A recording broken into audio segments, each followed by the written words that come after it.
Born in 1942, Stephen Hawking has always been fascinated by the world around him. As a healthy child, he wonders what made the stars.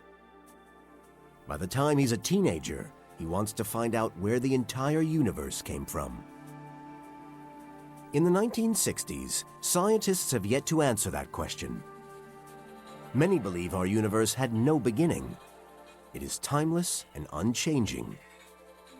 But a new theory gains ground. Everything in our universe exploded from one tiny point, like a shower of fireworks. Scientists nickname it the Big Bang. But how can we suddenly go from nothing to everything in one moment of creation? Just 20 years old, Stephen Hawking's first mission is to find out. In 1962, he's just started his PhD at Cambridge University, where he's eager to prove himself. According to his old friend Kip Thorne, Stephen was beginning to develop a reputation at that stage, but just barely beginning. It was not at all obvious at that point that he was going to come to tower over all the rest of us. But it's around this time that Hawking notices he's becoming very clumsy. A visit to the hospital leads to a startling diagnosis. Doctors discover he has amyotrophic lateral sclerosis, or ALS. The disease wastes his muscles. Before long, he will be completely paralyzed. Within 2 years, he will be dead. Hawking is just 21.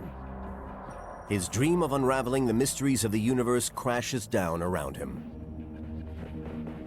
I had just been diagnosed with ALS, and I didn't know if I would live long enough to finish my doctorate. It's the darkest period of his life. According to his daughter, Lucy Hawking, he became very depressed and very saddened.